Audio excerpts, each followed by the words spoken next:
Telugu Desam party గెలవాలని వారు మొక్కుకుని ఈ కొండకు రావడం జరిగింది.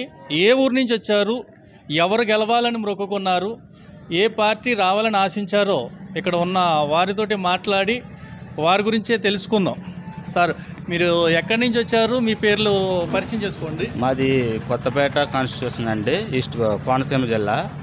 మాది బండారు సత్యానందరావు గారు టీడీపీ కూటమి తరపున గెలవాలని చెప్పి, పైన చంద్రబాబు నాయుడు గారు గెలవాలని చెప్పి మేము ఎలక్షన్ ముందు ఎంతో పాటుపడ్డామండి.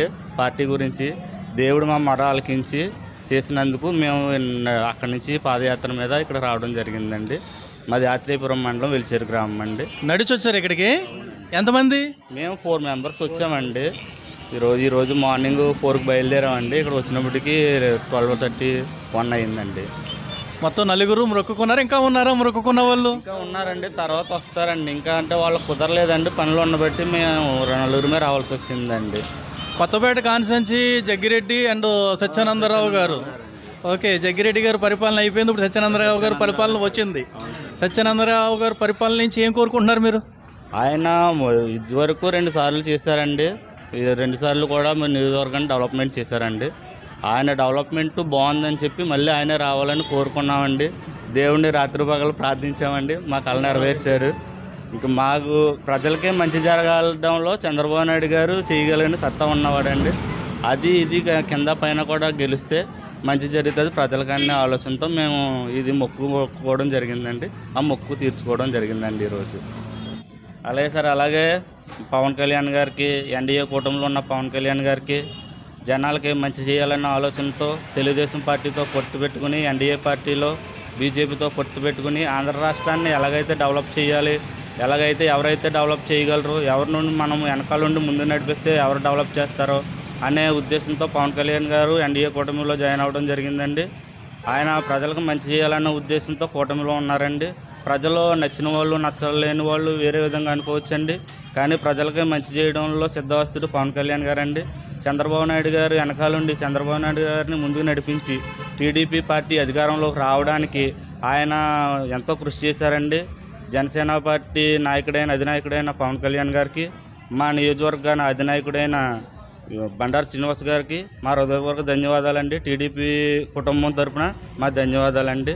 ఎప్పటికీ జనసేన టీడీపీ ఒకటిగానే ఉండాలండి, కలిసి ప్రజలకు మంచి చేయాలని కోరుకుంటూ, ఆ దేవుడి ఎదుట మేము కోరుకుంటూ ఇద్దరికి, పవన్ కళ్యాణ్ గారికి, చంద్రబాబు నాయుడు గారికి మా కోరిక అండి, ఆంధ్ర రాష్ట్రాన్ని బాగు చేయాలి. అలాగే మా యువజన నాయకుడు సంజీవ్ గారు ఉన్నారండి. ఆయన కూడా మమ్మల్ని ఎంతో ఉత్సాహపరిచి మా దగ్గరికి ఎప్పుడు వచ్చినా సరే మమ్మల్ని వెన్నుతట్టి నడిపించి మేము ఇంతవరకు ఇక్కడికి రావడానికి కారణం ఏంటంటే బండారు సంజీవ్ గారండి. ఇంత మొక్కుకొని కాళ్ళు అరిగేలా తిరిగి మేము ఇక్కడికి రావడానికి కారణం ఏంటంటే ఆయన మమ్మల్ని ముందుండి నడిపించి మాకు ఎప్పుడు భుజం తట్టి ఉంటున్నారండి. దానివల్ల మేము ఇలా ఈ మొక్కుకోవడం జరిగిందండి. అది కూడా ఒక కారణం అండి. దానికి కూడా సంజీవ్ గారికి ఎప్పుడు మీ వెంట మేము ఉంటామండి, మా వెంట కూడా మీరు ఉంటారని విశ్వసిస్తూ మీ తెలుగుదేశం అభిమానండి. మరి గబ్బర్ సింగ్ గారు అసలు విషయం మర్చిపోయారు మీరు? గబ్బర్ సింగ్ అంటే గబ్బర్ సింగేనండి. గబ్బర్ సింగ్ అంటే మండల అధ్యక్షుడు అండి. ఆయన వైసీపీ వారావారు ఉన్నప్పుడు కూడా ఆత్రేయపురాన్న మండల ప్రెసిడెంట్గా నగ్గాడు. ఆయన చేసిన మేలన్నీ మాకు తెలిసింది. ఎందుకంటే మేము ఎస్సీ మాది కూడా ఎలిసి నుంచి వదిలామంటే ఎంతో అభిమానిస్తారండి గబ్బర్ సింగ్ గారు. మేము ఉన్నదే ఎంతో 40 కుటుంబాలండి. 40 కుటుంబంలో సగం అటు సగం ఇటు ఉన్నామండి. ఉన్నా కానీ ప్రతి విషయంలో కానీ ఏం జరుగుతుంది, ఏంటి, ఎలా ఉన్నారు, ఏంటి, మీకు అంతా బాగుందా లేదా, నిన్న మీ వెనకాల ఏమైనా ప్రాబ్లం అయితే నాకు చెప్పండి. గబ్బర్ సింగ్ మీకు ఎటువంటి ఇబ్బంది ఏమి రాదు. ఎందుకంటే మీరు కష్టపడి తిరుగుతున్నారు. రేపొద్దున వచ్చే పార్టీ మందే. మన పార్టీ వచ్చి మీకు చేయకపోతే అడగని ప్రతి విషయంలో ముందున్నారండి. ఈ రోజు నగ్గిందండి గబ్బర్ సింగ్ గారి ఇంటికి వెళ్ళి మమ్మల్ని ఎంతో ఆనందపరిచారు ఆయన. ఇలాగే సార్ ఇలాగా పాదయాత్రకి వెళ్తున్నామంటే జాగ్రత్తగా వెళ్ళరండి, వెళ్ళి వచ్చినట్టు ఇంటికి వచ్చి కనబడి నాకు ఒకసారి అన్నారండి. ఆయన కూడా ప్రత్యేక వందనాలు గబ్బర్ సింగ్ గారికి. కొత్తపేట నియోజకవర్గం